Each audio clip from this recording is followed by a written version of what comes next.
Yeah. Hello, hello. Yeah. Hello, hello. Yeah. Hello, hello. Yeah. Hello, hello. Yeah.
Hello, hello. Yeah. Hello, hello. Hello. Hello. I did. Okay. Hello.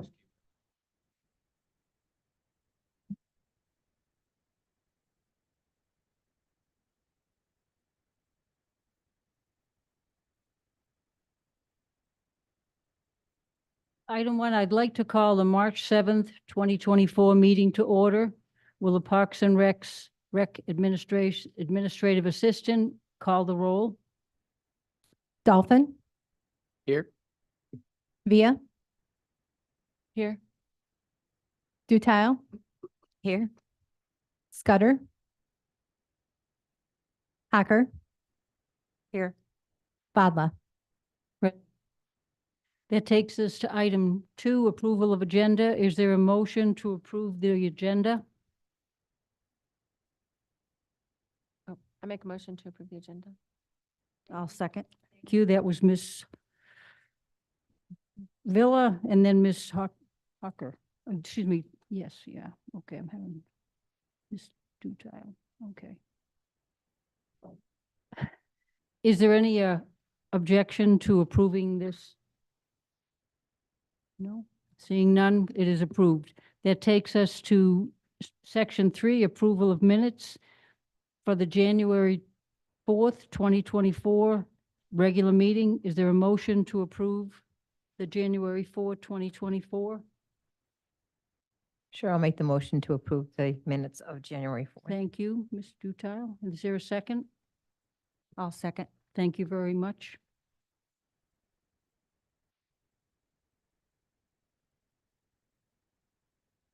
Are there any objections? Okay, that brings us, if they're seeing none, they are approved.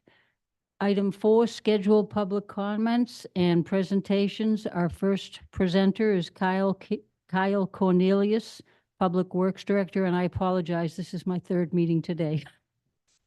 He's going to present the 5-year improvement plan. Thank you very much.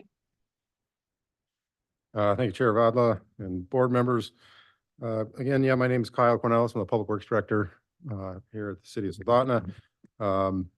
Today, and I'll be somewhat brief. I know you've got a full agenda and long meeting ahead of you for your 3rd and 4th meeting for some of you. The 5-year CIP, the one that I handed you is last year's council approved CIP. Real briefly, I'll kind of give a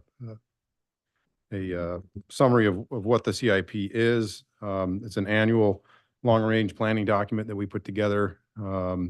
It typically results in a fixed asset. We like to plan and program larger projects greater than $50,000 generally. These are kind of some loose rules. It assists with the financial planning of the city so that we can allocate resources and manpower accordingly as things come up.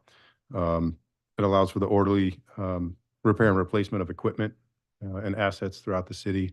And importantly, it's a tool that links our goals and objectives with implementation. So one way for capital projects to come to fruition is to be identified as a priority and a need on the CIP. It's important to remember that this is a planning document. There's not funds associated with this. However, in the last couple of years, we have looked at the first year, in the case that you're looking at this FY24, as the pending capital budget. So the distinction between a CIP, capital improvement plan, and the actual capital budget is the capital budget is where the city council will pass an ordinance appropriating funds, encumbering funds specific for that project to be accomplished. So we usually start this process off about this time of the year, talk to boards and commissions, reach out to all department heads, ask for any comments, changes, modifications to the existing plan, new projects, what those new projects might cost, what operating or budgetary influence it might have now and into the future, public support, and then, a description and, the purpose and need of that particular project. So, in general, again, the 5-year CIP, as you kind of get further out in the fiscal years, they kind of become less refined. Sometimes some projects, typically towards the end, are added in the CIP and may require a grant or outside funds to be accomplished, but there's value in having it on the planning document that is a publicly approved priority list, if you will, for the community. Capital projects can be funded through the capital budget process. They can be funded as a mid-year appropriation. So just because a project is on this list or isn't on this list doesn't mean, priorities or needs change mid-year. So the council, through 2 meetings and an ordinance, can appropriate money for a project and get the ball rolling that way too. So that's called a mid-year appropriation. Any questions at all? I'm happy to answer any questions or even any time in my discussion. Feel free to let me know if you got a question and jump in there. So this is certainly not a formal presentation. And maybe it will be helpful if I just touch on the parks related projects on last year's CIP, and I can kind of give you an idea of what those projects entail and go from there. Okay. And I'll be kind of quick and brief on these projects. So again, feel free to jump in as long as Chair Vadla is good with that. Okay. The Riverfront redevelopment project, again, these first 1, 2, 3, 4 on the 5-year CIP did end up being funded in the capital budget. So these projects will certainly be coming off the 5-year CIP because they have been funded, in some cases have been implemented. The Riverfront redevelopment project, as you're aware, council just approved that plan. This $10,000 was supplemental funding for just a couple of things that needed to happen at the tail end of that planning project. Then also the refrigeration evaluation study. Again, that's the R22 refrigerant, the hydrochlorofluorocarbons, I think it is, that are being phased out. So we need to pre-plan and come up with what it's going to cost and what we need to do for a refrigeration system at the ice rink. Make sure that we're planning ahead. Now we're getting into these planning projects. Karen Street Park upgrades. This entailed a variety of small upgrades to the Karen Street Park. And I should also note real quick that, this was last year's plan. So the board and the administration and your team members have some time to, consider projects and refine them. Joel and I and the city manager will be getting together later to discuss, specifics about the next 5-year CIP and what those projects are. And then ultimately, the city manager will make a recommendation to council. And council will have a work session on those, on that proposed draft CIP, make any recommended changes, and then they'll formally adopt it through a resolution at their next meeting. Playground equipment at Soldotna Creek Park, that's a big one. It includes fall protection, accessible prefabricated equipment, I think is important, an important aspect of that project. The stage improvements, Joel can probably speak more technically about this, but the concept is that an all-weather type facility so that folks on the stage can use it in inclement weather without challenges. Riverfront redevelopment project, again, that's a companion project from the study that was just approved. This is a placeholder, if you will, for hopefully implementation money for certain aspects of that plan. We recognize that it is a multi-phased, many-year project, but we're hoping to get some implementation funding through various grant opportunities for any portion of that redevelopment plan. Here's one that was an error in the spreadsheet, and we didn't fix it on the version I gave you. It's fixed on the other one, but we're certainly not going to construct the conference room before we design it. So in FY28, you'll see the other project, the design. Those are just swapped. So in FY26, we are hoping to design the conference room expansion and then construct in FY28. Those are just swapped.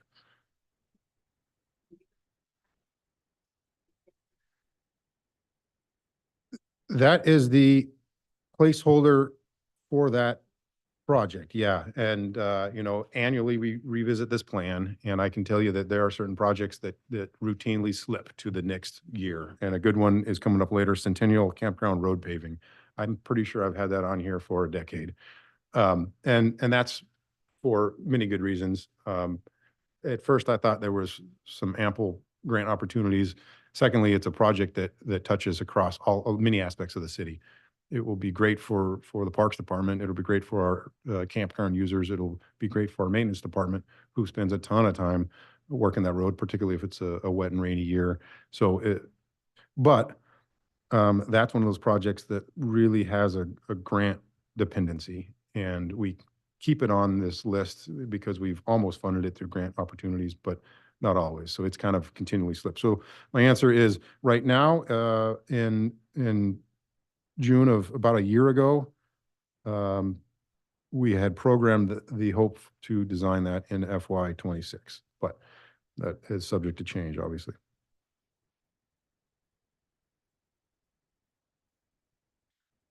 The next one is actually a pretty neat one too, this Centennial KBH Property Master Plan. That's something that we added a number of years ago, recognizing that the city's got about 35 acres of city-owned property in that area, some of which is leased, and it's dynamic. It would really benefit to plan ahead for what that area might look like in the future, and it doesn't necessarily mean picking particular highest and best use, but for instance, transportation planning, right? We know that access to Centennial Park is less than favorable, and some of the other facilities there. So that's just some money set aside that we think that would be good to do some master planning for that area. We've got two in FY27, the road paving that I already mentioned, and then a kind of a catch-all trail and pedestrian improvements. This would look to facilitate the actual construction of some pedestrian and trails identified in both the comp plan and the recreation and trails plan. So we like to, one of the other benefits of putting together a 5-year CIP is to analyze where not just the expenditure of our money through the years, but are we allocating our resources accordingly? And so we can kind of look at the different sectors that we're putting money into. The quality of life stuff, or we look at utilities, roads, pedestrian improvements. So we can kind of get a pie graph of where are our capital funds going to, and are we neglecting a certain area or not, and just compare that and prioritize things. So we want to make sure that we continue to recognize that trails and pedestrian accommodations in our city are important. And then lastly, from a parks perspective, the construction of the conference room is way out in FY28. So that was my very brief kind of run through of the 5-year CIP. Again, we got plenty of time to think about modifications and changes, and I know Joel will be working with you guys closely, and you're always welcome to call or email me too and talk about capital programming and projects in the city. So, Thank you very much for that report. It was and I'm happy to answer any questions.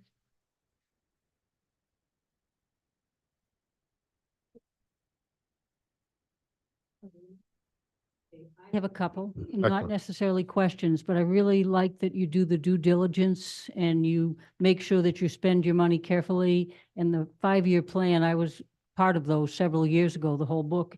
And I really like the 5-year plan and the fact that you move up, because then you keep the ball rolling, but you also see what you need to do more of. And I really appreciate that, and you and the whole group. When you talked about and thank you for that. I can't read my own writing. Okay, the conference room expansion, when I go fast, the conference room expansion, is that design already out there? The design, it's not. Okay, so that's just in the Correct. works. Okay. Yeah, and it's further enough down that it's just it's kind of a plan. What we do, you probably have seen some renderings. So we do have some very blanket conceptual drawings of that conference room expansion. So we did some analysis on light demo versus full demo and build out. And so we have a concept plan, but no design. Correct.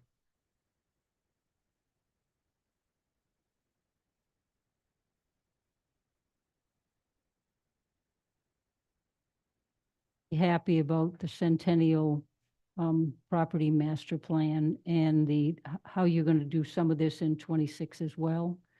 And the access will really be important, because I think that's one of the most difficult aspects of that whole area is ingress and egress. So thank you for that. So, and if I have any more, I'll contact you on my own, but I really appreciate this. And you'll start working now on the next 5-year plan, or not yet? Well, this is actually, you guys are the first board and commission that I've met with. So I will meet with all of the boards and commissions and kind of give the same kind of spiel. I'm also the airport manager, so I'll be in Joel's seat in the airport commission and talking to them about airport specific projects. However, that takes about 4 seconds because the airport's wholly dependent on grant funds other than operating costs.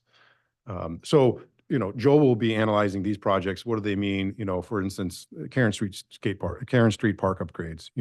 Some of these are legacy projects, and he may say, hey, in the last year, we've got a pump track now. So things have changed, right? So now we know costs are different, needs are different, et cetera. So Joel will probably be working with you guys for the next month or two or longer to help develop that. So over the next, I think what I plan, I'm hoping to have a council work session in their first meeting in May, and then a adopting resolution in the second meeting of May. It could slip. So depending on the work session with council, they may ask for significant changes. So. Thank you. And do you have grant writers that help, or do you do all the grants? It's kind of a team effort at Soldotna. So, we make sure that we're all on the same page. So we're not committing the city without everybody knowing, city manager, et cetera. But different departments can do grants themselves. So I know Joel has done grants. I've done grants. We have Laura Reiner, who does a lot of our grants and compliance and stuff. So we do it all in-house. We do have a firm on retainer, if you will, that's available for really big, complex grants. We did that for a raise grant that we applied for last year that required economists and some pretty detailed, time-consuming applications. We have that opportunity. We have that available to us. Thank you very much, because I know everybody's overworked. It seems like these days in every area, not just in the city. So thank you. Thank you for all the information, and it's really appreciated. Good, thanks.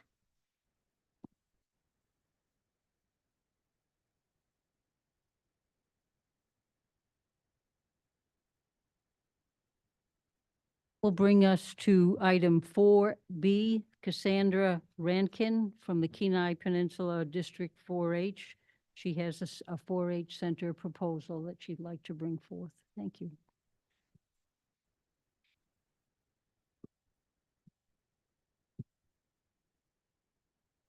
Strange to sit down. I always teach our kids to stand up when they're speaking publicly, but thank you for having us. I am Cassandra Rankin. I'm the 4-H program coordinator on the Kenai Peninsula.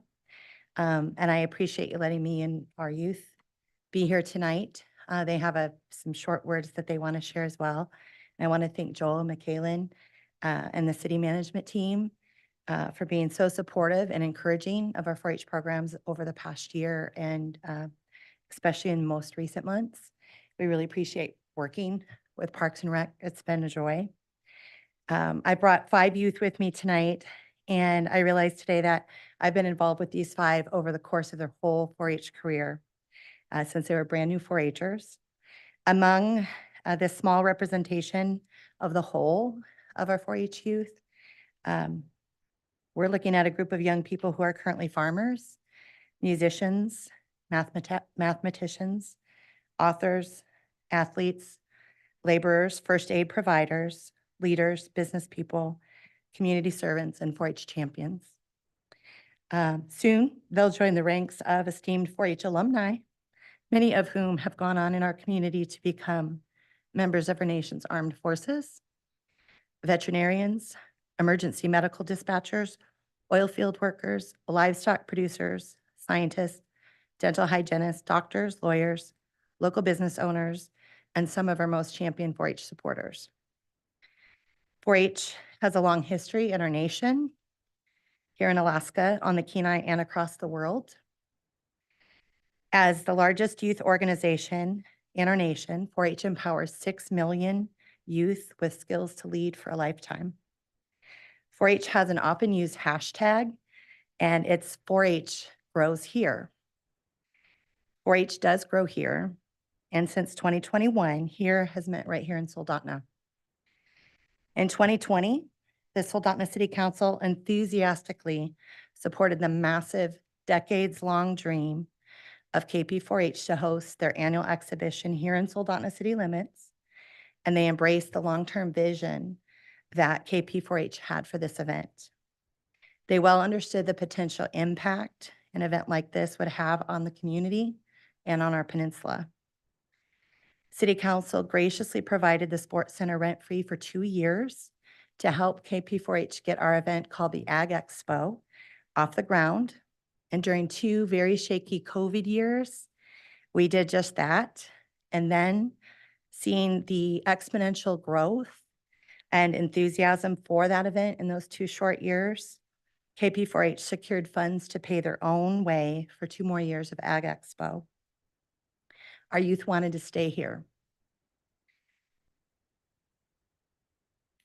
Coming into our 4th year of Ag Expo, our youth still want to stay here, as do their families, our volunteers, our superintendents, and our supporters. All have seen the impact that this event has had on our 4-H programs, on our 4-H families, our community, and on our youth. When speaking with Joel and Michaelin last fall about the potential for a chunk of land on which to build a 4-H center, I couldn't help but be very scared and very nervous. After speaking to all of our youth, our Junior Market Livestock Board, our district council, our club leaders, our parents, volunteers, and supporters, all of the many times we've had opportunities to talk, have meetings since that initial discussion, I can tell you I'm still very scared and nervous, but I'm also very excited. I think, and you'll read in our packet a little bit of the information that our youth have said about the potential for this. I think I'm most excited about the enthusiasm of these young people as they're considering not only their future, but to hear them talk about future generations. They make this commitment year after year. It involves their hearts, their time, their money, and their muscle. And they know that it's a worthwhile endeavor, not just for them, but for those that are still to come. I'm excited to see the potential for 4-H to nestle into this community in a way that hasn't happened before. A way in which people could call a place to call home and would open doors for hundreds of families and events across the peninsula and become a stronghold tucked in next to the rodeo grounds, the baseball fields, and the new field house. I'm excited to see the impact that KP4H has already made in three short years, and to imagine that multiplied as years go on and our programs continue to grow and thrive. I'm excited to see KP4H do what KP4H does best, and the 4-H motto is to make the best better. These kids work hard, they teach, they learn, they grow, they produce, they serve, they push through adversity, and they thrive. They make the best better, and that's what they've done with this Ag Expo. And that is why they hope to continue to do it for many years to come. On behalf of them and all the youth of KP4H, our 11 clubs across our district, our leaders, our volunteers, and our families, and our many supporters, I want to thank you for considering KP4H for this incredible opportunity and endeavor. And our youth have prepared some short statements as well.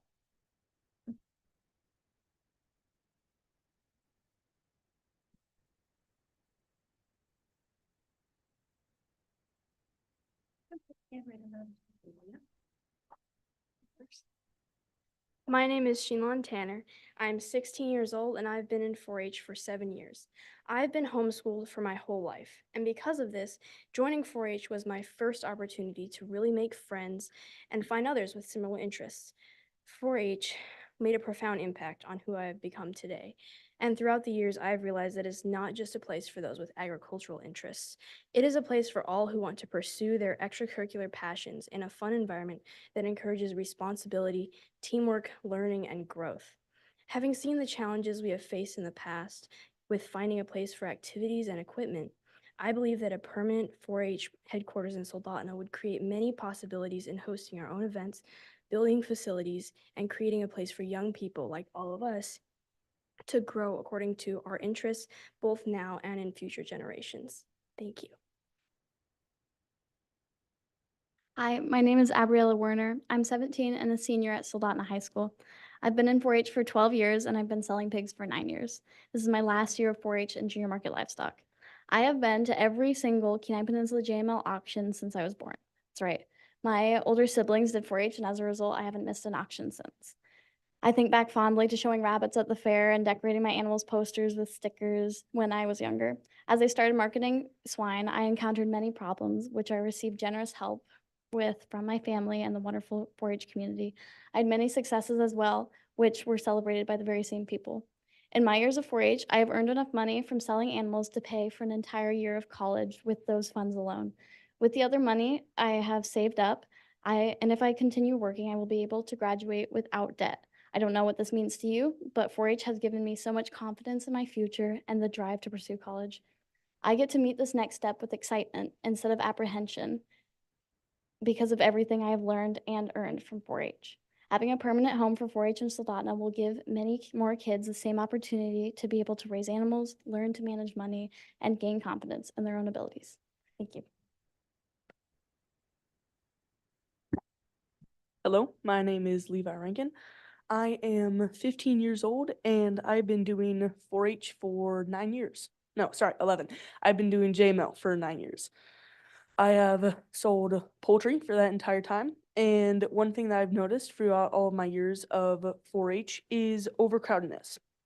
And be that the reason it's always overcrowded is because 4-H always has to share a space with some other organization, be it up in Ninilchik where we had to share with Salmon Fest and we had to share with the vendors and the circus and the rodeo, or down here in Soldotna where we have to share with the city or the hockey players. Even in our own space, say at the Cooperative Extension Office, we are still crowded, where sometimes we have so many participants in a meeting, some of them have to stand up. With my hope in this proposed building, we will all have enough space for our meetings, for our animals, for our non-4-H participants, supporters, so they can truly admire what 4-H has to offer. And thank you for your time. Hello, my name is Sheeling Tanner. I'm 14 and I've been in 4-H for 7 years. 4-H has impacted my life in many positive ways, with one of the most important being that it taught me how to be more open-minded in finding new interests, which is something I'd always struggled with. Today, I enjoy participating in a broad range of activities, and I believe this is something that would be beneficial to anyone. Having a permanent center in Soldotna for 4-H activities would allow more youth like me to expand their interests and find like-minded individuals to work with and learn from. In addition to this, I believe that a strong 4-H presence here could attract others interested in agriculture in the Kenai Peninsula, which could bring more business to local hotels, restaurants, and more. Thank you.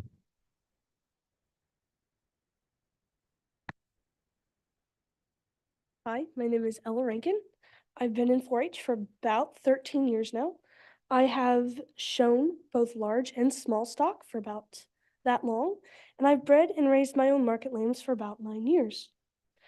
I've seen a lot of change in the KP 4-H community over my 4-H career, but the greatest change that I've been a part of was moving 4-H down into Soldotna. Since then, I've not only seen huge improvements within our KP 4-H district, but we've strengthened the bond between KP 4-H and the city. If we had a permanent 4-H structure in the heart of Soldotna, it would not only help our district thrive, it would cement the relationship between the city and our 4-H programs for generations and generations to come. Thank you.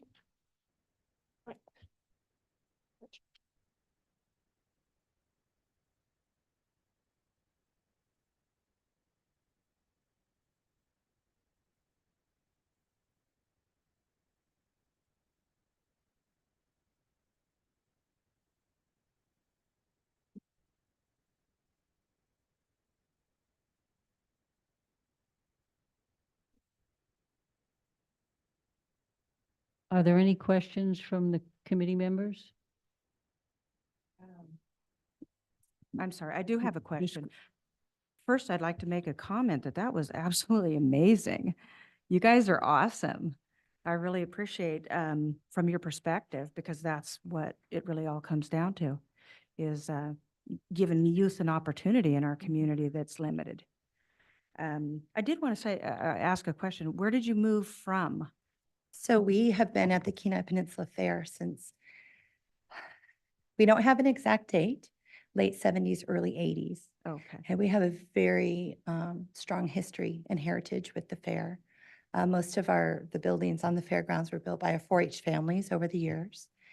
Joanna and Carol Martin have been integral in the fair as well as 4-H.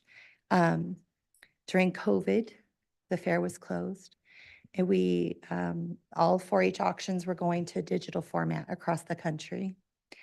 And we were going to do the same for our livestock, our market livestock. All of our kids who showed animals were doing it digitally, which was challenging and fun. And then one of our youth had the idea for a drive-in auction in a way that would keep social distance, and all of the rules we were all learning at that time. And so I worked with the university, and we were able to get a mitigation plan for that. We had our auction in Soldotna at the rodeo grounds, and it was tremendous. Now, as a couple of our kids mentioned, this has been about 14 or 15 years that we've been involved. All during that time, there's been a discussion about having an event in Soldotna, moving everything to Soldotna. When I took staff 7 years ago, of course, that was presented, Ms. Cassie, we need to talk about it. We should do it, it was very scary. It was very scary to do. How do you separate 4-H from the fair? How do you do that? And so it was kind of one of those conversations that just sat on the side. I wasn't, took me a while to get my feet as a staff person. And then it was, well, let's talk about that later. And then COVID came along, like I said, and it forced it. We were going to be digital or, just, and we were up here then. We had that auction. It was pretty incredible how immediately after that, folks were like, that was amazing. Our buyers, that was amazing. And, you have to understand, we have buyers who come from all over to support these youth sponsors and donors. So they have a lot of, their opinions carry a lot of weight. The overwhelming consensus was we love being in Soldotna. So immediately I started the meetings, because I've always said this is not my show. It's them. They're leading it. And our council, our board just unanimously said, let's do this. It flipped the switch. COVID flipped that switch of this years-long discussion. So fast forward to 2021, we had our first Ag Expo. It was still, we were still during that COVID time. I think Joel had to shut the sports center down right after our event. I think we're getting back, it was ramping up again. So our event was pretty small. 2022, it was quite a bit bigger. And one of our longtime judges, she's a supporter. She's actually one of our founding mothers. She was during the Carol and Joanne Martin time. And she came to me and she said, well, I didn't say anything in 21 because, I didn't know how I felt about you all not being at the fair. She said, but you guys belong here. She said, I can see it on the kids' faces. I see it on the parents' faces. And she said, it took a long time. And I was like, we've been in it 15 years and it's been that long that this discussion has been on the table. She said, no, Cassie, it's been 30. So that discussion to come up here had been that long. I didn't realize it had been that long. We still have a great relationship with the fair. We encourage our youth to enter like in their open class. We have 2 clubs in Ninilchik that are still very involved in community service there. We have kind of these plans to where we know we can't have 2 huge events, but kind of plans to where maybe we can have a couple of shows at the fair where our youth are able to take their animals, like a one-day show, and just to kind of help the fair boost up their animals, although they've done really well with local farmers and producers. But that is where we came from, was the fair. It was interesting. Our fair manager came to one of our expos and she supported every single one of our youth who auctioned. Her and I have a great relationship. We're all about the kids. But yep, that's where we came from. Thank you. Appreciate that. Is there anybody else who'd like to make a comment or ask a question? I'd like to, if nobody else does. I think you did a stellar job with your presentation and with your kids too. And we did a lot at the fair because I lived in Ninilchik and taught there for many years. And so I see that the 4-H is really an integral part of our communities. Yeah. And it's really a good place for kids to be and adults and youth. I was really I like the skills of a lifetime you mentioned. I like kids some of them took their own funds and did things. And the AG4 wants to stay here. And I probably got that mixed up right when I wrote the AG, or did I get it? Ag 4? Or maybe that's. The Ag Expo? Yes, the Yeah, Ag the Expo. Ag Expo? Yeah. Yeah, Mhm. I think that's, when I looked at that information, there's quite a bit of positive information and all that stuff. So I appreciate it.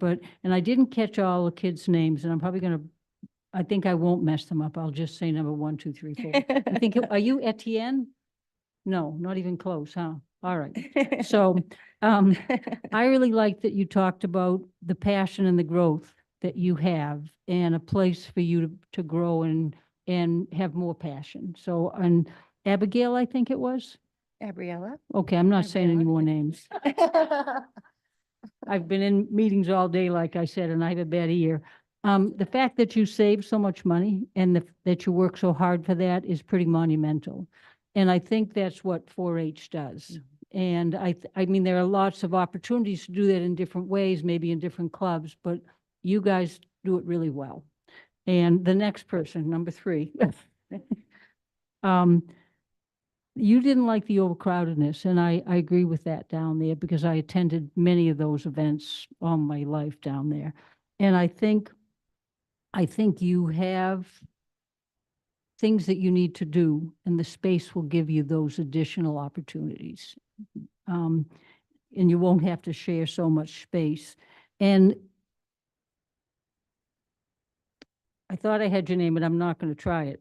So it impacted your life. And I think when things impact our life to the degree that it makes a change in how we think and what we do, that's monumental for you and the team doing it with you, and to be more open-minded. And sometimes it's hard to be open-minded when you're a kid, but when you're an adult too. So I think that ability to look and realize where that came from and I don't know you. I mean, I know I've met you, but I think you were littler.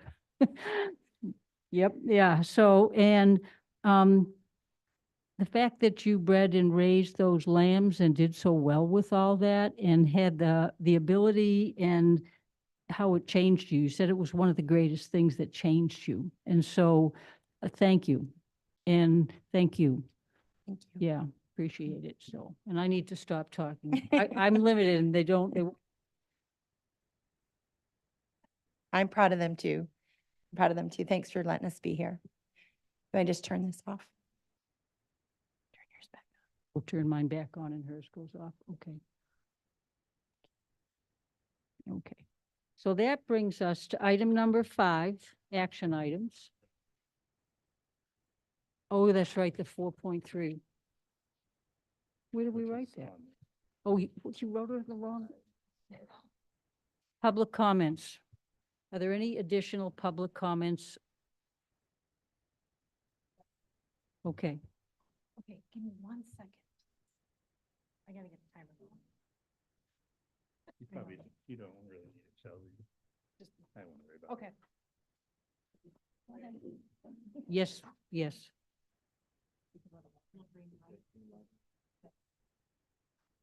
Hey, I'm Tammy Miller. I am here with or representing Kenai Peninsula Hockey Association. We this is kind of like a follow-up to last week's city council meeting that several folks attended, and we were invited to come to the meeting tonight. And it's actually in follow-up to several meetings that several board members had with Joel last fall. In that our hockey association and the hockey community at large needs summer ice at the sports center. It is a direct need. It's not just a want, it is a need. We have, I mean, there's a lot of things that we would like to do in the summertime, but at the bare bones, we really just need ice in July because we have our program starting up in August. And Alaska has a very vibrant hockey community and there's a lot of rules, okay, that come all the way down from USA Hockey, and that we can't have a tryout for our comp programs until August. Well, if we have no ice all summer, our players haven't stepped foot on the ice, and it's very hard to have a tryout when your kid's not skated for 4 or 5 months.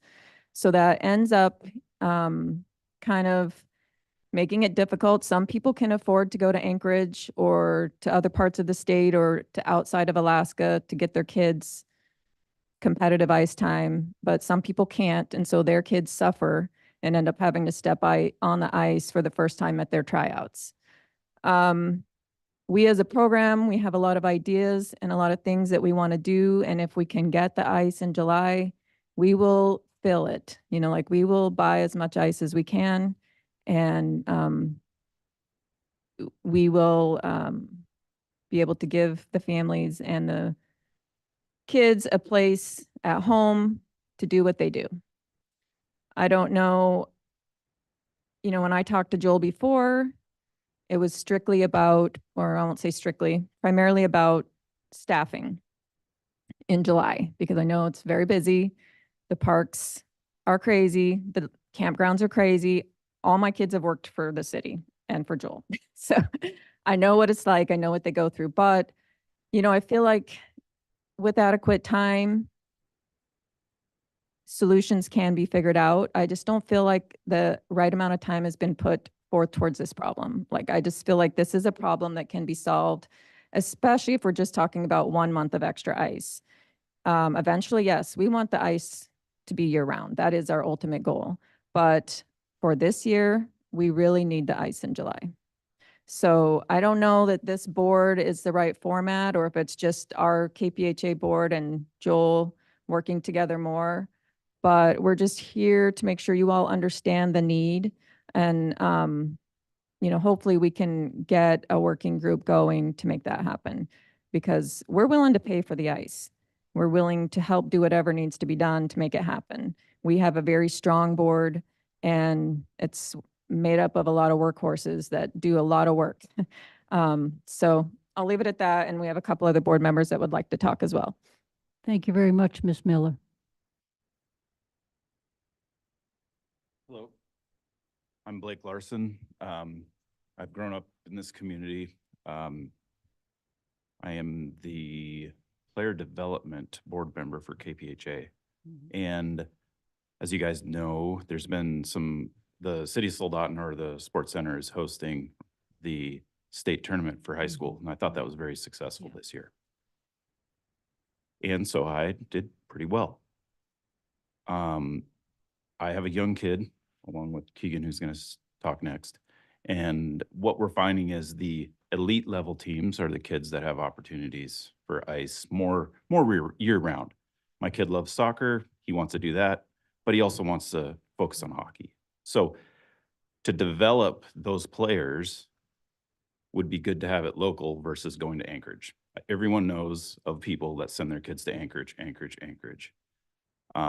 We've traveled all over lower 48, saw a lot of rinks, a lot of facilities. Soldotna is going to get a leg up with the field house. I think it's got a great facility already that probably shouldn't be in a small community like this, but the 80s money came around and we have it and we're lucky. But I do believe that it's a start with the field house, getting more room, for soccer and other sports. I'm also a lifelong 4-H'er, so I do support what they're doing because everyone needs a spot. Just wanted to, from a player development standpoint, we definitely need more time between the April and August timeframe. How that looks, I'm not sure. Another thing that we've gone to hockey camps up in Wasilla and other places, and I think Soldotna has a great opportunity to have camps, but also parents want to bring their campers down, go fishing. Soldotna could set something up that's a little more geared towards marketing that in the July timeframe. So anyway, just trying to give a little bit of background information. Thank you very much, Mr. Larson, for that background information. It's appreciated. Good evening. My name is Keegan Keel. I'm U12 hockey coach, as well as a KPHA board member. I grew up in this community and especially in this hockey community. I played here from the time I was 4 till I was about just shy of 21 years old, playing for the Brown Bears. Today I'm here representing the KPHA board along with the Kenai River Brown Bears, who are also in support of this and would really like the opportunity to put on a hockey camp for the youth in our community. I will say, to follow up with what Blake was saying, that I have been to a lot of rinks throughout the country, throughout the state, and we are very lucky. This is probably the most, beautiful facility that I've been to and had a pleasure of skating on and coaching as well. I guess really I'll commend Joel we first met back in October, just around just several issues that we can help with and that he can help with the sports center. And I think we've made a lot of improvement with that. And I guess really we do kind of have a general understanding of what it takes, what the price points are in having ice for a month period of time. And after putting some feelers out throughout the community, talking with families and their commitments to already going out of state, if this can't happen, I think we can hit that price point and then some, especially with the interest that we have from places like Fairbanks, Wasilla, and the ultimate goal, like the last two individuals said, is to have ice year round. With having ice year round, I realize that that's something that's probably not going to happen this year and hopefully in years to come. I think when we're talking about having ice for one extra month in July, this would give us a very good understanding of things we need to work through, making sure we kind of cross the T's, dot the I's, if you will. In the past, I know we've had this opportunity, and I say that because when I was a young kid, I didn't have to leave to play hockey off the peninsula until I was probably 14 years old. Those were kind of back in the days before all the addition of parks and things like that we have here, that are great things. But now as a dad with two kids playing hockey, they don't want to play soccer. That's all they want to do is play hockey. And we're committed in the months of May and June and being at Anchorage and being in Las Vegas and different places like that. But my plan kind of hinges on this as a dad, as I can't afford anything past June, right? So I think if we're talking the month of July, I know there'll be obstacles. I know there's staffing issues. I know there's financial things to work through. I know there's other things already on the docket and already planned. But I am a firm believer that we can work through those things as a community. And I guess that's really all I have, but thanks. Thank you very much, Mr. Keel. Is there anybody else who'd like to speak on the same topic?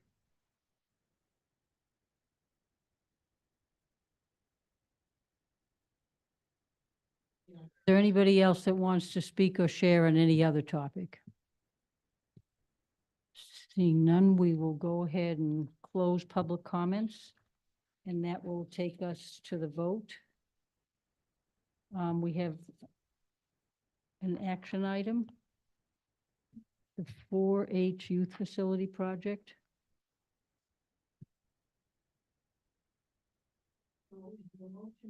And that the park, pardon me. Oh, okay. Is there a motion to recommend that the Park and Recreation Department pursue obtaining a long-term agreement with the Kenai Peninsula 4-H for the use of city property adjacent to the rodeo grounds for the youth facility?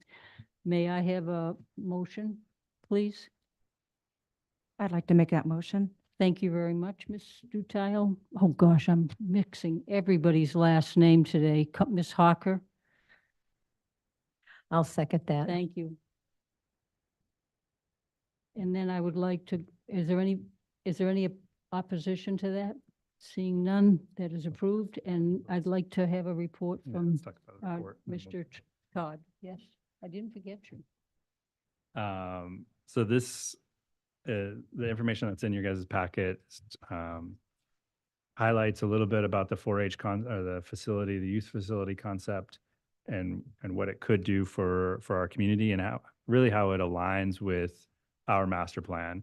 About 10 years ago in 2014, the community came together for a pretty elaborate process to create a master plan to look at all the different areas. And so when we look at just the possible 4-H youth facility, we're looking at increasing the availability of our existing infrastructure is one of our goals, partnering with nonprofits and other organizations. So that kind of check marks that area. Expanding the use of our facilities is an area that the master plan talked about in depth. And so there is a lot going on this property, but there is some space in between the Equestrian Association and the blue area is the new parking lot for the field house. The red is obviously the field house. So there's kind of this chunk of land that isn't a part of anything, and that's kind of the area that we're looking at as an option. Master plan really dives into the diversity of recreation opportunities. You know, it's not all about fishing in Soldotna. There's a lot more going on. Partnerships, like I said earlier, with the private-public partnerships. That's a goal of our city is we don't have to do everything if we can partner with our local organizations. We do currently partner with the Little League. That's a land lease that we have with the Little League. So they take care of all of the baseball fields that you see in that photo.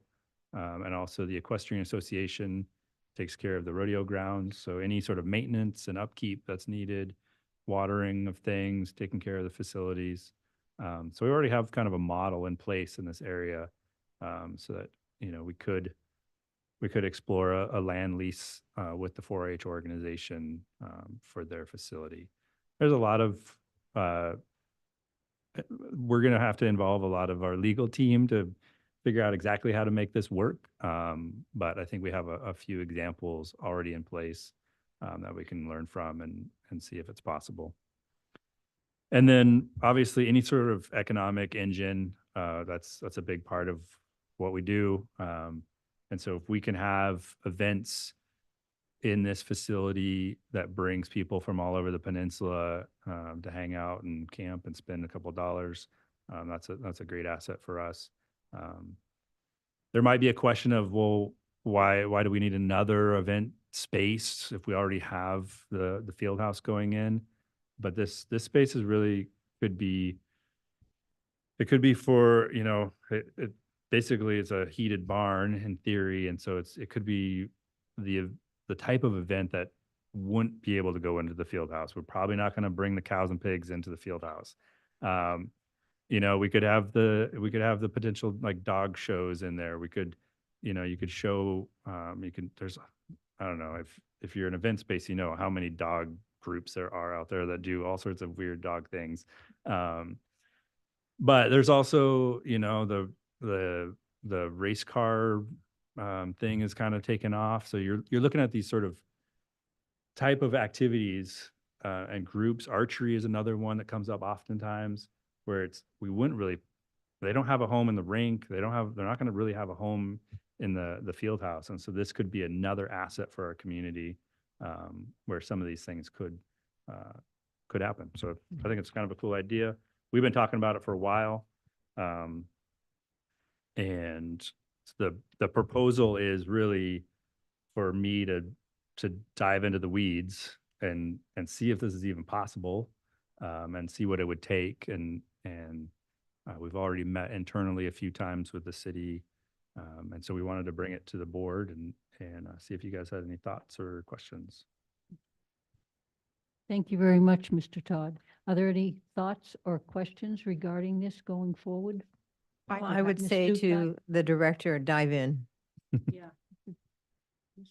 I had a question, in the terms of crowdedness, if this is a facility for the 4-H, how do these other things come into play? Yeah, I mean, great question. Obviously, we would hope 4-H is so big and like they have so many of their own things going on. We've seen in other communities where they could sort of not sublease, but they could rent out their own facility to other groups to use. You know, whether it's a gardening club that wants to meet and learn how to transplant things, you know, like probably 4-H is going to be teaching a lot of that kind of stuff for our community. So I'm not trying to put events there or if this thing happens, but it could be an option where they could rent it out to other user groups in our community, including possible markets year round. So. Thank you very much. Anybody else? I have a question. What kind of like 4-H programming will we be talking about as far as the year goes? Like, are they going to have just this one big event and then kind of sprinkling things during the year? Or is it going to be basically, is it going to be occupied with 4-H stuff year round? Or is it going to, how open is it going to be for these other type of events that you're talking about? I guess we probably don't know the answer to that question. We don't know, What do but you think? Should I answer? yes. Okay. But you need to come up here, Oh, Yeah. okay, okay, please. okay. That was a really good question. When we first began the discussion, we were thinking just a barn for the weekend. As we got to, you know, how sometimes there's an idea and then it sinks in and it becomes bigger and you realize, wow, that could be a really amazing thing year round. One thing that 4-H always struggles with is finding space. As the kiddos were saying, our meeting room most times is standing room only. Archery, we always have youth who are looking for an archery range. I love how Joel talks about the dog people because we always have kiddos who, one of our goals is to have a dog show at our expo. I'm going to brag for a second. The only Alaska 4-H'er who does a mushing project just raced in the junior Iditarod. And she's the only 4-H'er across her whole state. And she's doing a workshop. We have a little booth at the home show, and she's going to do a workshop on that. So when I think about year round, I think about her coming up, bringing her dogs, having a workshop for our community, us doing livestock shows. 4-H, we're under the university. We're a cooperative extension, which means essentially taking the university of the community. We have, some of you might know Casey Matney, who does gardening courses in our community. You know, that would be something that we'd be able to offer for our community. Our youth teaching workshops, you know, with the superintendents about poultry. So once we got past the concept of a building just for the weekend, it kind of went off in all different directions where this could really be a year-round facility that could really serve not only our 4-H kiddos, but the community as well. And 4-H and SEA have got a great relationship. We've recently, since we've been up here at Ag Expo, we've had a 4-H horse show for the first time in over 10 years, and have utilized their facility. And so, you know, being that close would just kind of further foster that relationship between those two organizations as well. So I don't know if is that kind of what you were thinking? Kind of, I'm just thinking of if it's a 4-H building. What? That's all. Come on. I'm good. If it's a 4-H building, obviously you guys are going to take precedent for the space for whatever events that you're going to put on. So if we're thinking about other events that could potentially go in there, then you have to know what kind of time and space is already blacked out essentially. So I wasn't sure if in the design and thought process that is like that type of specific programming has already been considered or not. So if you say we're going to do, like, for example, you know, during these months, we have at least a couple weekly events. And then during, I don't know, maybe during the dead of winter, it's empty. And that's when I don't know. That's kind of what I'm thinking is just how it could be potentially utilized. Yeah. Different use cases. So. And I'll have a follow-up on that. So farm to table, because you have kids who are working in agriculture. And I'm not asking you to design anything or think of anything, but would you think of a kitchen or not? So I love that you brought that up, and I didn't want to bring this up and like just kind of scare everybody. But you know, talking about ideas growing bigger, we see this as a potential for, well, what if we were to bring the cooperative extension office and put a hub onto this? And I don't know if any of you have been at the cooperative extension office in Matsu, the experiment farm there. They have a gorgeous kitchen. They have conference rooms. It really, the potential is there for something like that, to where we could be teaching those home skills to our youth. They're called family consumer skills in 4-H world, where we've got a conference room, where we've got technology. Of course, that brings in then heat, electricity, water, you know, all of those things that it would probably have to be kind of a phased in type situation, a type plan, if we were to go that big. 4-H has really big ideas, but we can also be very simple and do a lot of things with a little. And so while I can easily go down the path of having a gorgeous kitchen, technology, a room like this for our meetings, you know, we'd have to see, you know, we'd have to see kind of what the long-term plan was. Thank you very much. I love long-term, short-term, long. And I love farm to table too, yeah. Mhm. Thank you very much.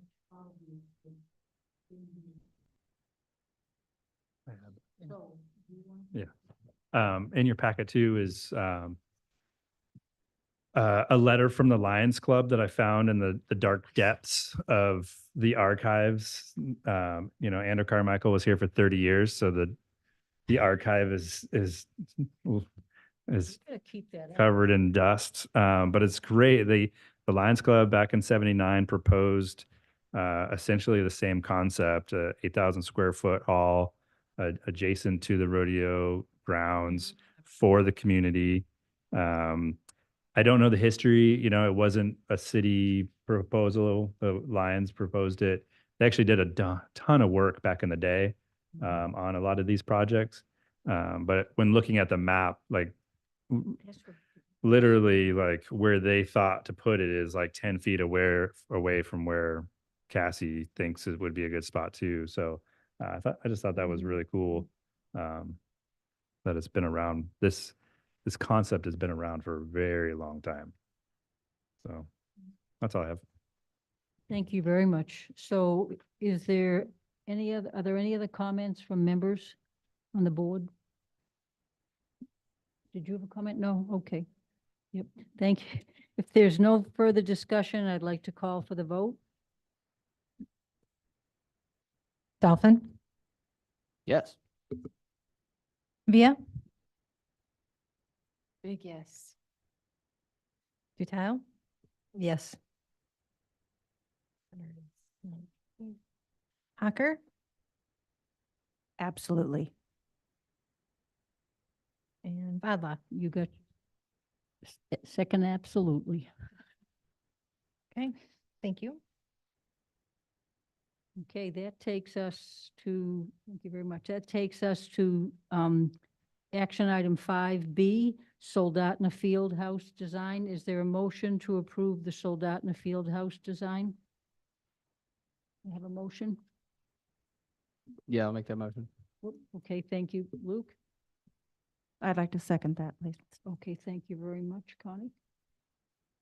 So it's been moved and seconded, and I'm assuming nobody wants to change their vote, so let's go ahead and you need to give your report. Yep.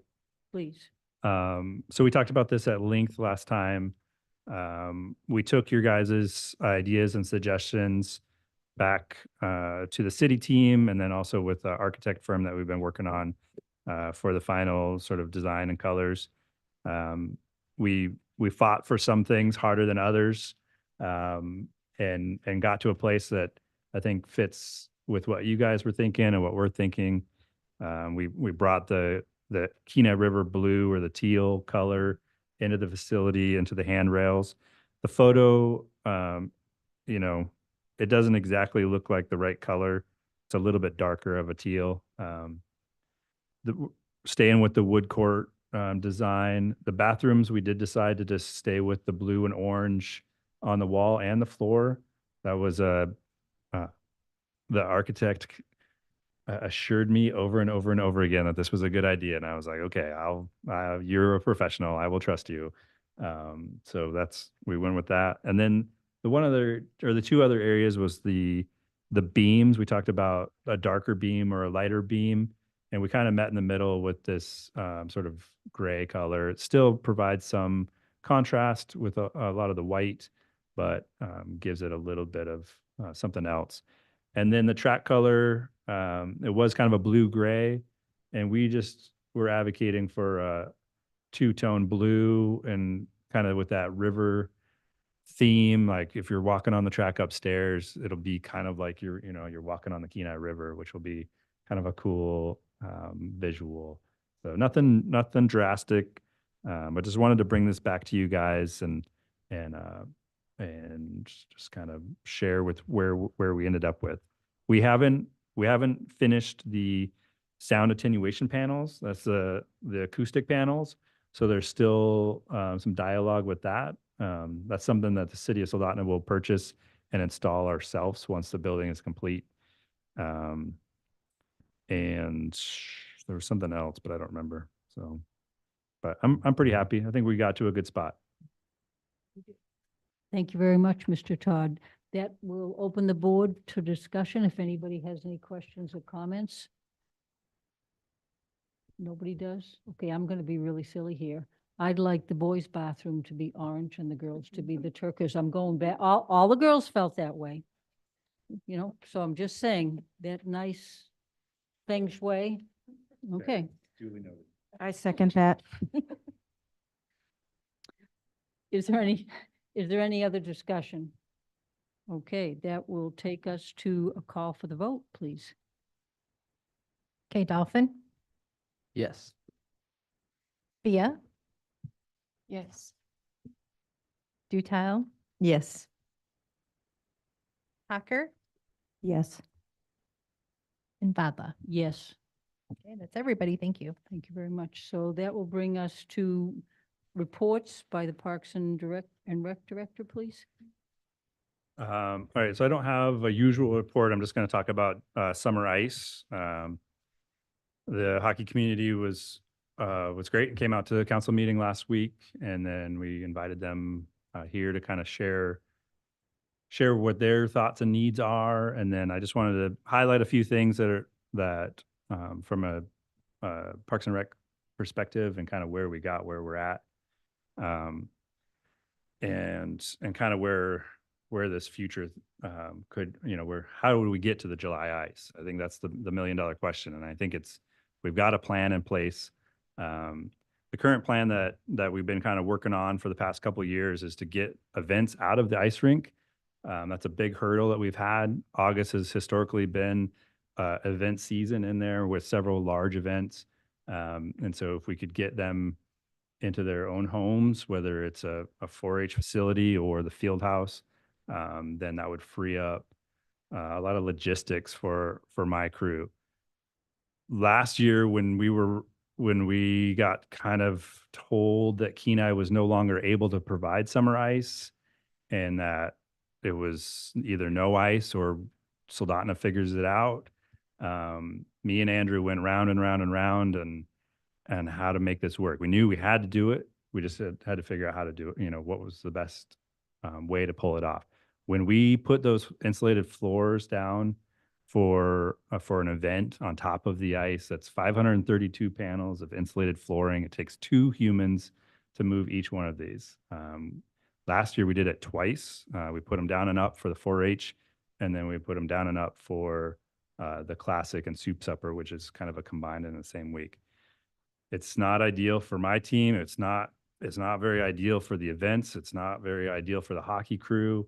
But it was a solution that we knew we could pull it off, even though it was going to be hard. So Fieldhouse will be complete fall of 25. So a lot of these events will be moved. I think the only sort of wild card is the 4-H event, but we've been in talk with these guys for quite a while to see what kind of ideas we have. So one big hurdle in about 15 months might not be that big of a hurdle anymore. Another area that we've talked about a lot is staffing. Last year when we provided ice in August and September, we took 2 full-time employees out of our summer operation to support the ice in that rink. And that's just the ZAM driver and then cleaning locker rooms. So I only have 5 full-timers. So that's a big chunk of my full-time staff that was not available to help with events at Soldotna Creek Park, to help with mowing the grass, to help with flowers, to help with all the trees that we planted along the right-of-ways, the cemetery. It was hard. What added to that was the fact that I wasn't able to fill 5 of my seasonal positions either. This was just strictly due to the lack of qualified applicants. So 5 seasonals that I didn't have, that's 20% of my seasonal crew. It's a lot of hours that I didn't have available. So there's a lot of question marks on that. I think long-term, we need to probably ask BEG for an increase in staffing budget to offset the the staff that need to be in the building. And so that way I can still take care of summer and dip netting and camping and all the other stuff, and be able to provide ice in July and August. It's not that drastic of a price, like it is, it is money. It's either got to come from somewhere else or we got to beg, borrow, and steal it. The costs, when we look at the cost of ice, right now we charge $220 an hour for ice. During the day, it's a little bit cheaper when it's not as popular. Anchorage right now is $450 an hour. Yeah. There's a That couple been cheaper ones. bulky? Yeah. Is that Ben Bulky? Uh, Which one is that? That's it's called the Kelly Connect rink now, but Ben Boki and Dempsey, which are city-owned rinks also, they're year-round, and I think they charge about $350 an hour. Mm-hmm. And they do go down in the summer. I just talked to, they contract out the management of the Anchorage rinks, or some of them that are owned by the city of Anchorage, which is kind of a different model. And probably part of the reason that their prices are a little higher, because they don't have the ability to be subsidized as much as we would. So, but when you look at just electricity costs and some staffing costs, compared to the revenue that comes in, we're not that far off. It's probably, in the range of $10,000 is probably the difference per month. That does not include, administrative costs, toilet paper costs, wear and tear on the Zamboni, all these other hidden costs that go with operating that facility. That's just looking at staff and electricity. Those are kind of the easiest ones to pull out and just be like, this is bare bones what it would cost. So additional costs, I don't think it's impossible, whether we raise the rates, lower the rates, or find some more funding somehow, I think that's a hurdle that's doable, right? And then the last sort of concern that we've sort of had is the refrigeration system and our HVAC system. The building was built in '83, and it's an original refrigeration system. We do have, like Kyle said, in our capital improvement plan, we got somebody coming in 2 weeks, professional that will evaluate our system, give us suggestions on repairs that we need and or replacement. The short version is the refrigeration that we use is called R22. It's Freon. It's no longer being manufactured. The price of that is going up fast.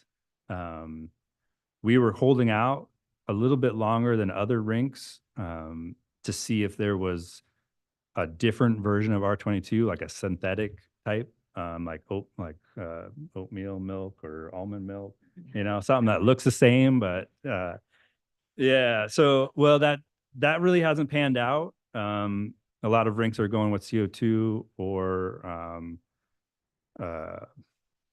chlorine. And so Fairbanks and Anchorage, I think there's 6 rinks in our state that have all transitioned over the past 5 to 8 years at a substantial cost. Every project has been a little bit different, so I don't really have an exact number. That's what we're paying this professional to do, is give us options that we'll be able to take to our council and put it on our capital plan. But that being said, running this facility in the summer, there could be a humidity issue. We do not have a dehumidifier system in our building that could run into issues that we've seen in other rinks with condensation, ice issues, rust, corrosion, that kind of thing. It's possible. It might, depending on weather, it might not be that big of a deal. And then just if it's warmer outside, that system is going to have to work harder to keep our ice cold. And so that's just an additional wear and tear on our facility. those are kind of the four main areas that we've been looking at. We think, you know, we think when the field house opens up, we'll have different staffing, we'll have a slightly different budget. The large events will be out of there. And if the community is interested in, and we can maybe rearrange the budget a little bit, then we could probably provide ice in July and put it in late June. Takes 10 days and my whole crew to put in a sheet of ice, so it's not quick. This year, one of the big hurdles is we moved 4-H from August to July. It's actually Progress Day weekend. So timing wise, we did that so we could do 4-H July 23 or something, whatever it is. And then clean up after them, turn on a refrigeration system. We have 9 days to get ready for tryouts. So that's the hurdle we have right now is, unfortunately for this summer, to try to be able to provide ice in July. We've actually moved an event, which that means I only have to put the floors down once. Provides more ice in August, less conflict with our hockey community, but it does make it so that putting ice in July would be very difficult. That's the sort of the behind the scenes look on where we're at and how we got there. But I think a lot of the conversations with council, with the administration, with our internal team, when that field house is up, I mean, it's like a totally different ball game. So, any questions? I do have a question. As we've been talking with like 4-H stuff and a potential future event space, or when we were talking about the Little League fields or whatever, the user groups are doing a lot of the maintenance and things like that. Have we explored the hockey club itself taking over some, like hiring out a position to do the staffing so you don't have to pull staffing during that time in the summer? So they hire somebody to run the Zamboni and they hire somebody to clean out the locker rooms, and that's on that user group to mitigate these issues that we're talking about. It's not going to solve the problem, but it would at least it could potentially take a few things off of the table that are hindering this from working. Has that been explored? Not in depth. I think the idea of having Kenai is a little bit different. They do have a contract for their rink. In the wintertime, the city takes care of the maintenance, but when they were able to do ice in the summer, the contractor would do both maintenance and run it. And so it gets a little tricky when you have two different people touching the same space. But I think that it's like, yeah, it's definitely something we could play around with, and rather, to avoid raising the cost for our community, which is not it's not really what we want to do. Maybe we could do a little job share and they could help us in other ways. Yeah. That was a good question. Would there be liability if the user group drove the Zamboni? I mean, I'm just asking. I wanted to drive it and you guys won't let me. Tammy, you ready to drive the Zamboni? Yeah. So like, I don't care, whatever it takes. Had explored that, like a contract would be great. We would be willing, it would have to be negotiated, but we would be willing to do that, We have people that can do that. But that would take more, that would take more than just driving the Zamboni if you were putting the ice down in the summer. Yeah. Well, his okay. crew would have to do the ice. Yeah. We could definitely provide support if you're carrying those. My daughter was one of the people that had to put in that ice last year. And it's not a fun project, but ultimately, fun or not, hard work or not, if it's the right thing to do, that's the right thing to do. So I'm just saying, we could get volunteers down there to help you carry those big giant pieces of whatever they are. You know what I mean? Like that's 4-H could too. for yeah, sure. like I know she told me firsthand that it sucked, but like we could all come down as a community. That's what this is all about, and make it happen.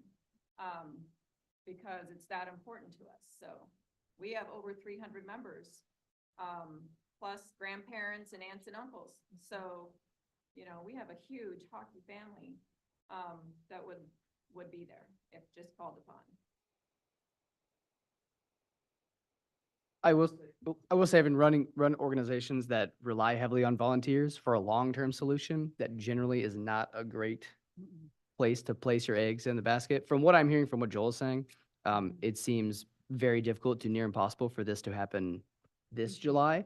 So from a logistics perspective, it's going to be probably next July anyways. So that gives you that time to explore some of these options of how do we contract it? How do we get it done? But like you said, there are so many other costs that are involved that it's going to be an interesting thing to navigate. So, but I do think that a partnership is probably the way to go. That's whether you're talking the KPSC fields in Kenai with maintenance share, like you said, work share, the Little League baseball fields, things like that.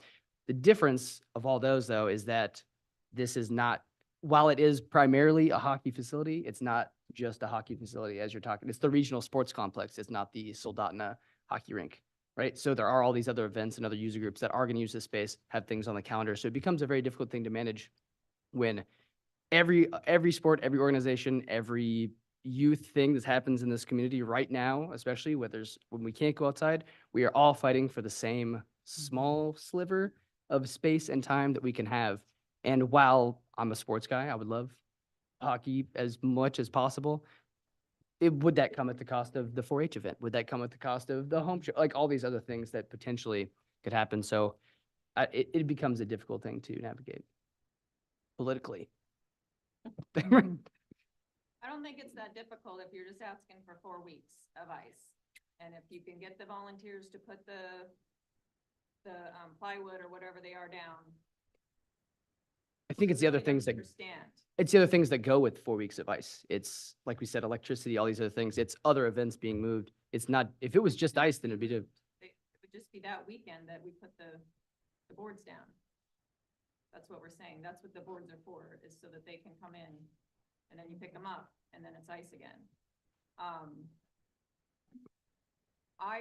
I honestly only see that the biggest issue is the staffing, because I know Joel has the issues, but like we've been talking about this since October, or at least our board has. I don't feel like the city has talked about it.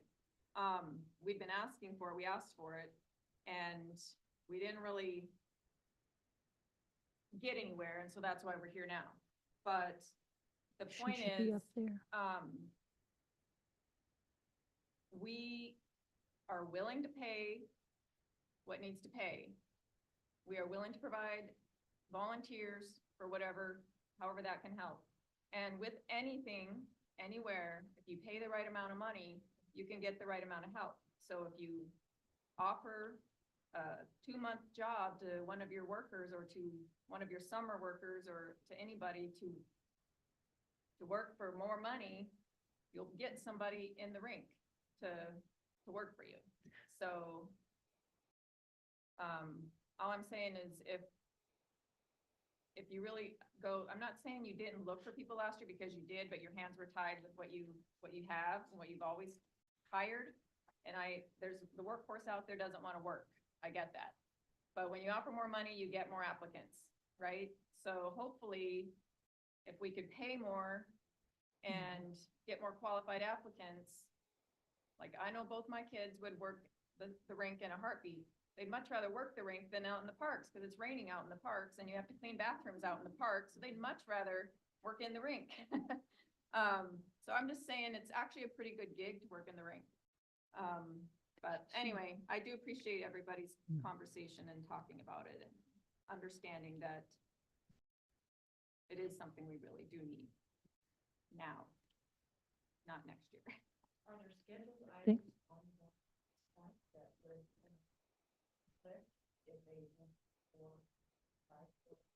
Yeah, well, you can answer that. There are.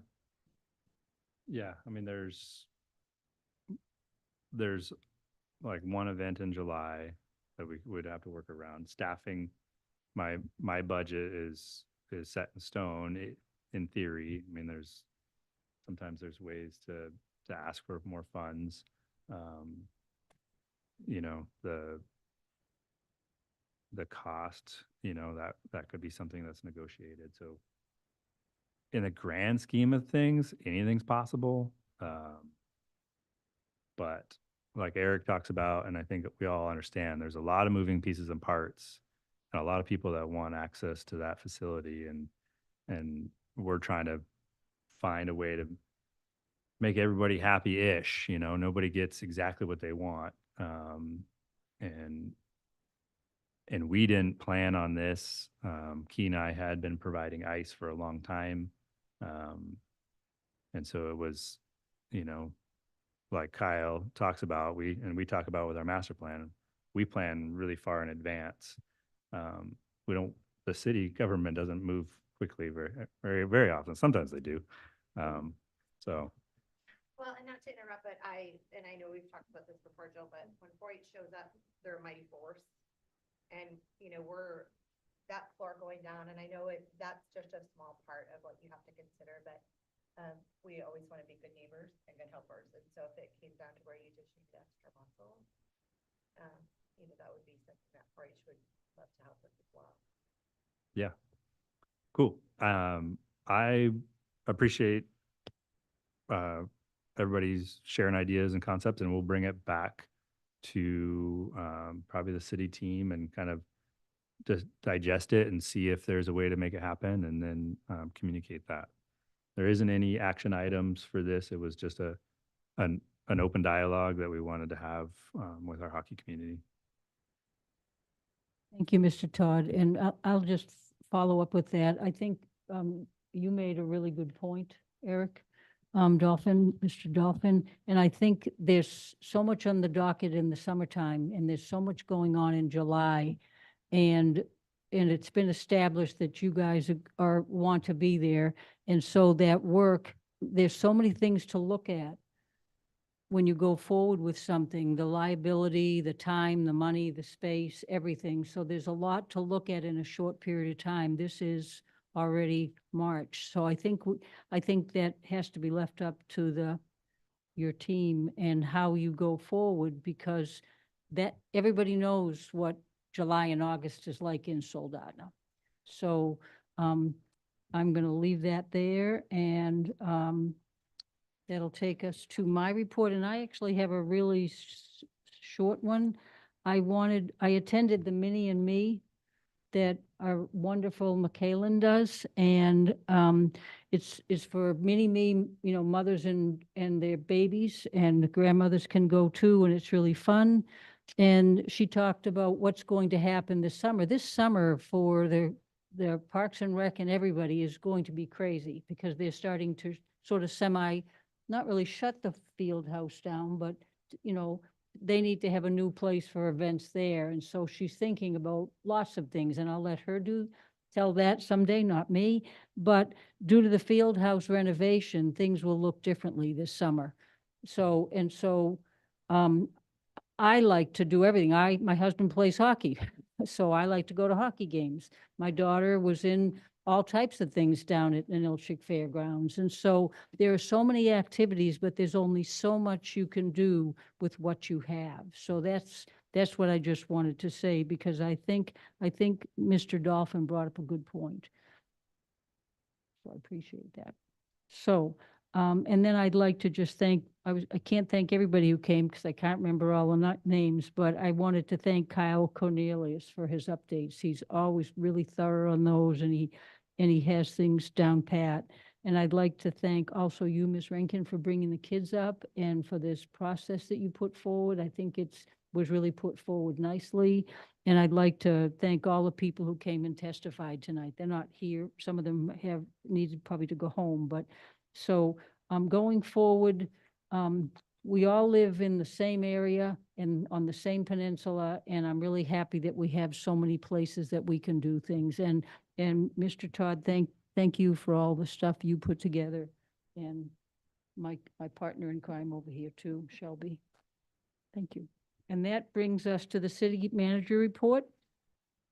Are you ready for that? Oh, what, the city managers? Oh, I got one more. There's no city manager, right? All right, I'm sorry. did I go too fast? Oh, I did.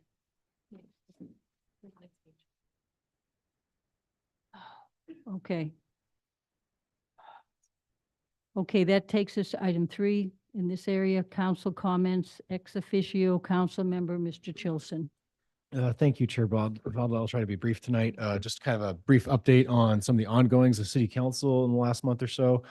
At our February 14th meeting, we did approve the adoption of the finalized riverfront redevelopment plan. I don't really want to go into that now because I think that's been pretty well talked in depth in this body and previous meetings, but very exciting to see that moving forward at the city. There's a lot of great opportunity to see our downtown area develop and all the life that's going to bring into the area. So very glad to see that passed. At our February 28th meeting, we had some pretty in-depth discussion about community ice requests for the hockey rink, as we've discussed here in depth tonight. I was going to talk to some of the points that are made during that and some of the council thoughts, but I think that's been pretty well discussed as well.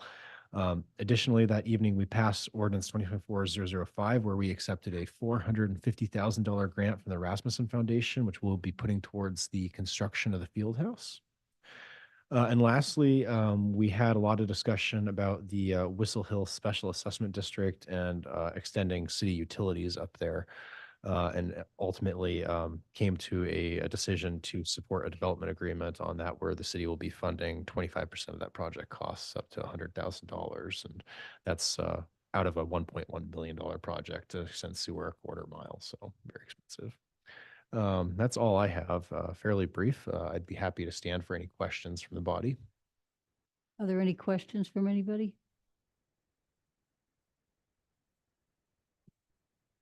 Seeing none, thank you very much for that report. It was a lot of details as far as what you've been doing. Thank you. Bring us to board member comments. Want me to just call on you, or would somebody like to go first? I guess it's easier. Would you like to go first, Ms. Villa? I was really impressed with the 4-H presentation, so thank you for that. You guys did a wonderful job. I really enjoyed it, and I'm really excited about the potential of another building that we can utilize for large events. It always makes me giddy inside. So I'm super excited about the field house, and then now the 4-H. I'm just thrilled for the potential that it's going to bring to the city of Soldotna. I think it's a very positive development. Anyway, but so thank you for that. Thank you very much. Ms. Hawker? I too, again, appreciated your presentation tonight. I think you guys did really good. It's kind of rough to get up there in front of people sometimes. When you get old, it won't bother you at all. I also, I think that's just such a great addition to the community. I myself was in 4-H as a very young child and grew up in that world out of Washington. And so if you've ever tried to teach a cow or a calf to walk on a rope or a lead, then you believe you are a 4-H'er. So we used a tractor, by the way. But again, thank you for that. And, I think that it's going to be a huge thing for our youth. There's never enough things for our youth to get involved in that are positive and create good members of our community in the future. And you guys are definitely on your way. I appreciate that. So thank you very much. Thank you very much, Ms. Hawker. Ms. Dutiel? Yeah, I liked your presentation too, and I wanted to tell you that this past summer, my grandsons were up from California, and I took them to your presentation at the sports center, and it was awesome. They just had the best time. We really liked the bunny called Harley because that's their dad's name. Thank you. Mr. Dolphin?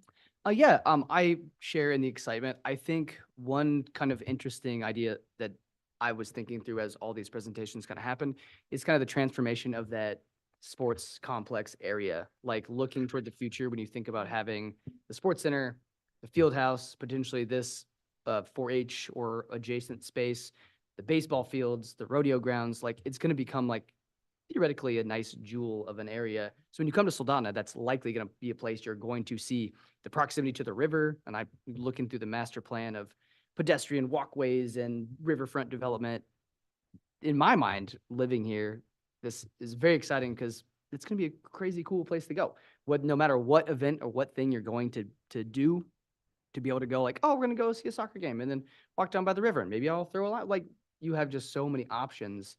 The only thing that gave me cause for concern was parking. I think if you think about in the future, right, maybe we are having summer ice at the same time that there's an event at this new space, at the same time that there's an event at the field house. Are we planning far enough in advance with our parking to accommodate this type of building? That was the first thing I thought. It's like, what if everyone is having an event at the same time? Am I going to have to park at Salteshi Trails and walk across the road? Which that'd be fine, right? And I know there's like pedestrian, but there's all sorts of things in the master plan. But that was the first thing that I thought of, was like logistically, because I see so many user groups and people wanting to have events in these spaces. So that's what I'm thinking. Very exciting. Love it. Thank you very much, Mr. Dolphin. And I pretty much thanked everybody already, but I want to piggyback off what Mr. Dolphin said, that it is transforming the community. And my concern is, how do we navigate that? And how do we navigate the walkways? Are they overhead, which make me crazy sometimes? Or are they just right across the street and you have those buttons you can push so that people have to stop, and the wideness of the roads? But I think what it's done, I have had more people. Somebody said to me the other day, Soldotna, which makes me crazy. But because it is laid back, but it has so much to offer. In the trail system, we have probably, I think, the best trail system in the state. I know Anchorage has a lot of trails, but a lot of ours interconnect. And so it's been really interesting for me to watch this whole transition with the field house and the 4-H and the hockey and the horses and fishing and the music in the park. I don't know how many people have said to me, I try to come down every week from Anchorage, or I try to do this or that. And so the connections that our Parks and Rec and our community and our city council here are doing really make me really joyful, because when I see kids come up like you, I'd rather see the kids, you know? And so I hear your voices, and I hear yours too. I mean, I hear everybody's, but I really appreciate when a student steps forward, because that's developing you for how much you're going to have to step forward for other things, you know, better roads, funding for education, buildings and things like that. So thank you for that. So thank you for spurning that idea in my mind, that is one big connection. And I'd like to thank Mr. Todd for all the work that he's done, and Miss Shelby. I guess I used his last name in your first, but I like the name Shelby.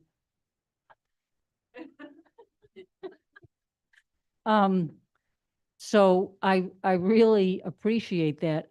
If you go in their office sometime, and I do that not often, but enough, it's busy, and they're always working, and they're always planning, and they have this board up on the wall. I shouldn't give away your secrets, but I won't.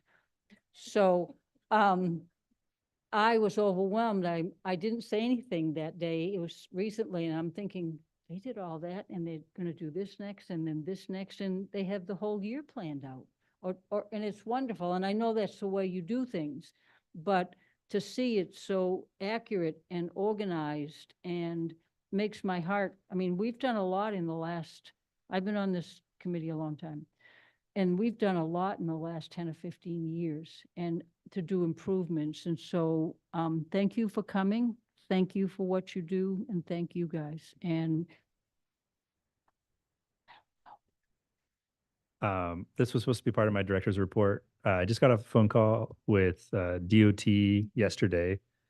5 years ago, we got a grant to pave the walking paths at Soldotna Creek Park for accessibility. It also includes a trail from Soldotna Creek Park through the trees over to Homestead, which is the road that the behind Walgreens that the brewery's on, and then also a sidewalk along Homestead all the way to the bookstore. So that bid is going out in 2 weeks, and it will be done this summer. Of course, he was like, well, how does June, July, and August look for? we should say September. So just wanted to give you guys an update. That's exciting that we're actually seeing this project happen. It's been a long time.